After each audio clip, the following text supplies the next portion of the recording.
Baik, Assalamualaikum warahmatullahi wabarakatuh. Kita lanjutkan kuliah kita untuk hukum lembaga pembiayaan dan pasar modal. Kita masuk ke pembiayaan konsumen. Tapi sebelumnya mari kita buka dengan baca basmalah. Bismillahirrahmanirrahim.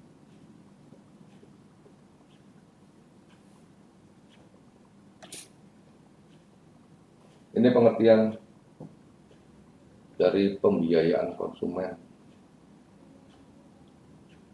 yaitu suatu kegiatan yang dilakukan dalam bentuk penyediaan dana bagi konsumen untuk pembelian barang yang pembayarannya dilakukan secara angsuran atau berkala oleh konsumen.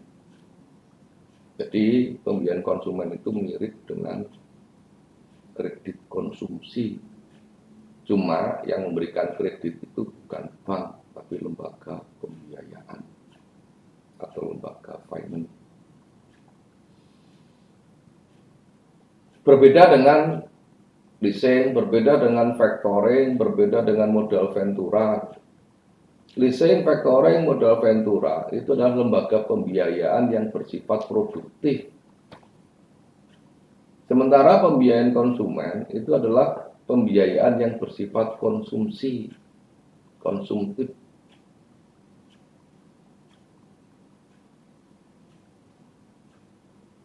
Tapi pembiayaan konsumen dimasukkan sebagai salah satu perusahaan yang menjalankan kegiatan pembiayaan, maka dikatakan masuk dalam lembaga pembiayaan.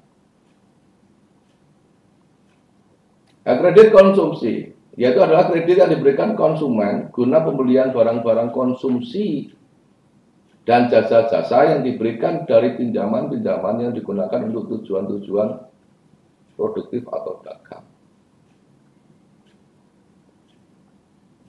Kredit yang demikian dapat mengandung risiko yang lebih besar daripada kredit dagang biasa.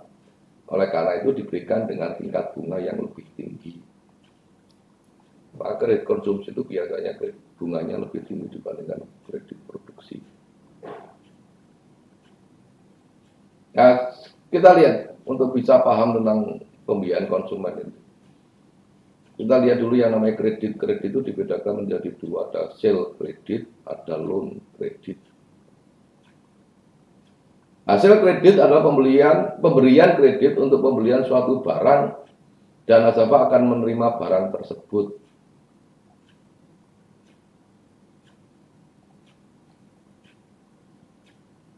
Jadi kredit untuk pembelian suatu barang dan barang itu memang barang yang dibutuhkan oleh pihak nasabahnya. Pembiayaan konsumen termasuk dalam jenis sale kredit ini. Nah, berbeda dengan loan kredit, nasabah akan menerima cash dan berkewajiban pula mengembalikan utangnya secara cash di kemudian hari atau dengan cara angsuran. Jadi sale kredit itu yang diterima oleh nasabah itu barang, bukan uang. Tapi kalau loan kredit yang diterima oleh nasabah itu adalah uang. Nah, uang itu baru nanti akan digunakan oleh pihak nasabah untuk kepentingannya dia. Jadi dalam pembiayaan konsumen itu ada pihaknya ada tiga. Yang pertama adalah perusahaan pembiayaan itu sendiri. Kemudian yang kedua adalah konsumen. Dan yang ketiga adalah supplier. Ini konstruksi hukumnya seperti ini. Jadi ada pembiayaan konsumen, perusahaan pembiayaan konsumen, ada supplier, dan ada konsumen. Jadi ada konsumen. Jadi di sini akan ada hubungan hukum. Hubungan hukumnya ada tiga. Hubungan hukum pembiayaan konsumen dengan konsumen, hubungan hukum antara konsumen dengan supplier, hubungan hukum pembiayaan konsumen dengan supplier.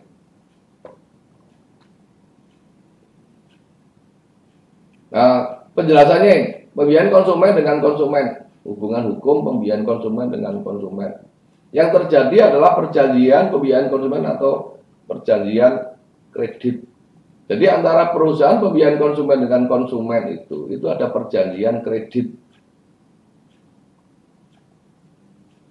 Pihak perusahaan pembiayaan konsumen diwajibkan, kewajiban utamanya adalah memberikan sejumlah uang untuk pembelian suatu barang konsumsi. Nah, pihak konsumen kewajiban utamanya membayar kembali uang tersebut secara cicilan kepada pembiayaan konsumen. Tunduk pada ketentuan KUH Perdata, tidak tunduk pada ketentuan hukum perbankan. Barang langsung menjadi milik konsumen, barang akan menjadi jaminan utang. Jadi sebenarnya, kalau di sini dikatakan kewajiban utamanya memberikan sejumlah uang itu sebenarnya tidak diberikan kepada konsumen, tapi diberikan kepada supplier. Jadi kalau lihat ini, konsumen mengajukan pembiayaan kepada perusahaan pembiayaan konsumen. Kalau disetujui, maka kemudian konsumen membeli barang di tempatnya supplier. Kalau kemudian itu sudah terjadi, nanti dalam perjanjian jual beli ini disyaratkan bahwa yang membayar nanti adalah perusahaan pembiayaan konsumen. Jadi supplier nanti akan nagih pada perusahaan pembiayaan konsumen, perusahaan konsumen akan bayar, kemudian konsumen jadi punya utang kepada perusahaan pembiayaan konsumen.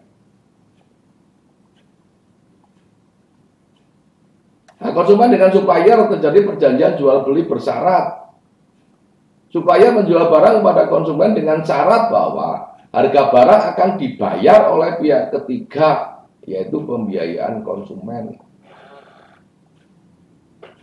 Jadi sebenarnya jual beli antara konsumen dengan supplier itu dilakukan secara cash, secara tunai. Tapi yang bayar adalah perusahaan pembiayaan konsumen. Dengan demikian nanti konsumen punya utang kepada perusahaan pembiayaan konsumen. Jadi konsumen tidak terima duit tapi terima barang. Duit yang menerima adalah supplier. Pembiayaan konsumen dengan supplier itu pada dasarnya tidak mempunyai hubungan hukum yang khusus. Karena memang tidak ada perjanjian antara pembiayaan konsumen dengan supplier. Pihak pembiayaan konsumen hanya pihak ketiga yang disyaratkan dalam perjanjian jual beli, yaitu disyaratkan untuk menyediakan dana dalam perjanjian jual beli yang dibuat antara konsumen dengan supplier. Jadi yang namanya perusahaan pembiayaan konsumen ini adalah pihak yang ditarik oleh konsumen dalam perjanjian jual beli yang dibuat konsumen dengan supplier. Dia adalah pihak yang ditarik untuk masuk dalam perjanjian jual beli yang dibuat antara konsumen dengan supplier. Perusahaan pembiayaan konsumen, saya buat perjanjian jual beli dengan supplier, kamu yang bayar ya. Jadi antara pembiayaan konsumen dengan supplier itu tidak ada hubungan hukum khusus.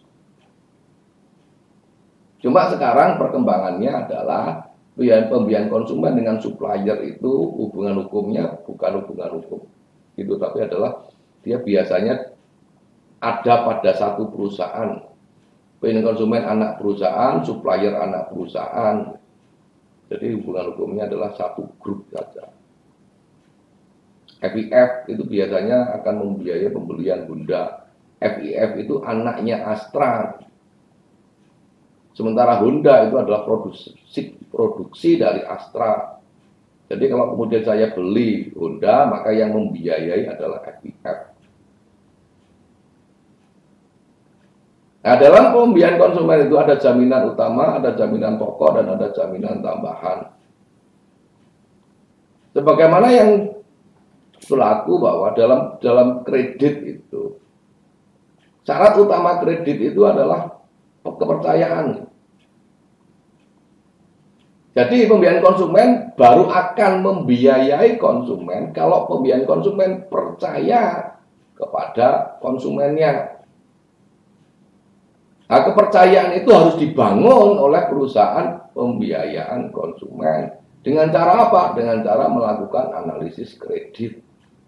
5C, bagaimana kapitalnya, bagaimana kapasitinya, bagaimana condition of ekonominya, bagaimana kolateralnya, dan bagaimana kemudian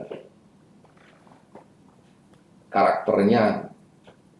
Nah, 5C itulah yang kemudian digunakan oleh perusahaan pembiayaan konsumen untuk melakukan analisis kredit terhadap calon debiturnya atau calon nasabahnya.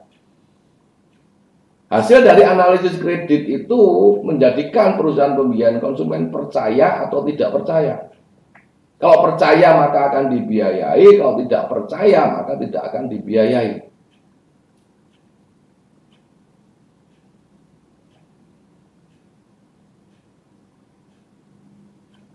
Maka sebenarnya jaminan utama itu yang menjadi penting itu. Maka saya kalau beli motor itu pasti akan pembiayaan konsumen akan tanya, kamu punya duit berapa? Ini motor harga 15 juta, kamu punya duit berapa? 2 juta. Maka 2 juta itu akan dimasukkan dalam unsur capital modal. Oh, dia punya modal 2 juta untuk beli motor 15 juta. Jadi pembiayaan konsumen tinggal membiayai 13 juta saja. Kalau saya tidak punya duit untuk beli motor, maka analisis kreditnya mengatakan bahwa unsur capitalnya tidak terpenuhi, maka saya tidak mau membiayai. Harusnya seperti itu, tapi sekarang ditabrak semua oleh perusahaan pembiayaan konsumen itu.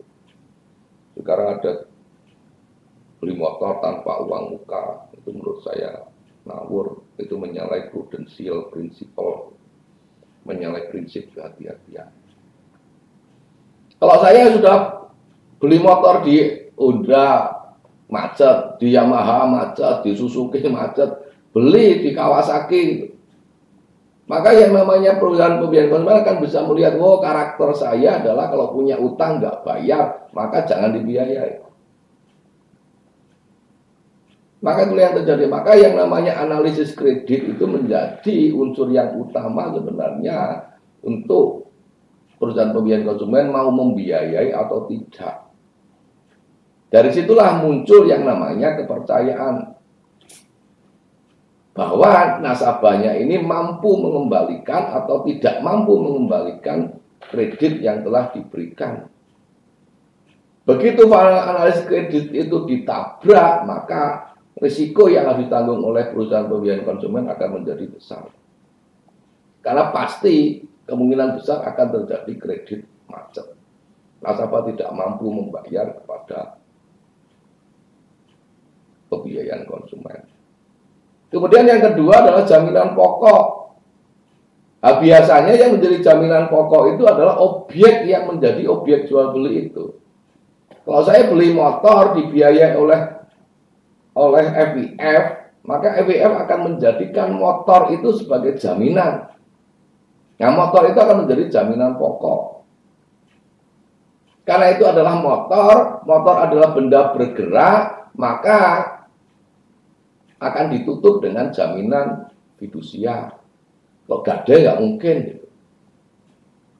Karena konsumen itu mengajukan kredit itu untuk bisa beli motor. Kalau kemudian menggunakan gadai, maka motor harus diserahkan kepada perusahaan pembiayaan konsumen. Maka konsumen tetap nggak punya motor.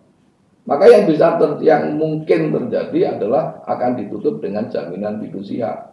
Maka BPKB-nya akan disimpan oleh perusahaan pembiayaan konsumen sebagai jaminan. Karena yang namanya fidusia itu kan penyerahan kepercayaan, yang diserahkan hanya kepercayaannya. Nah, kepercayaan ini diwakili dengan bukti kepemilikan yaitu BPKB. Nanti kalau kemudian konsumen tidak membayar utangnya kepada perusahaan pembiayaan konsumen, maka berdasarkan perjanjian fidusia itu tadi, maka kemudian perusahaan pembiayaan konsumen bisa menarik motor itu untuk kemudian dieksekusi, diuangkan untuk menutup utang-utang konsumen. Kalau kemudian perusahaan pembiayaan konsumen menganggap jaminan utama kurang, jaminan pokok kurang, maka dia bisa minta jaminan tambahan. Selain keyakinan, selain motor yang dijadikan objek jual beli itu, maka perusahaan pembiayaan konsumen bisa minta kepada nasabah untuk menyerahkan barang-barang lain untuk dijadikan sebagai jaminan tambahan. Mungkin emas, cincin, kalung misalnya. Nanti akan ditutup dengan jaminan gadai. Nah, jaminan tambahan itu adalah kalau diperlukan saja. Kalau kemudian perusahaan pembiayaan konsumen menganggap jaminan utama dan jaminan pokok belum memberikan jaminan kepada perusahaan pembiayaan konsumen, maka dia bisa minta jaminan tambahan.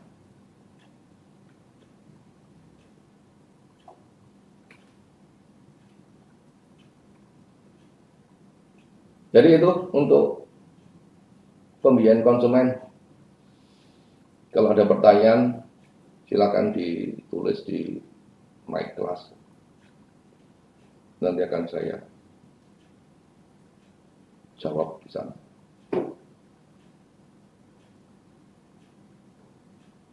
Kita akhiri dengan baca hamdalah. Alhamdulillahirabbil alamin. Kurang lebihnya mohon maaf. Assalamualaikum warahmatullahi wabarakatuh.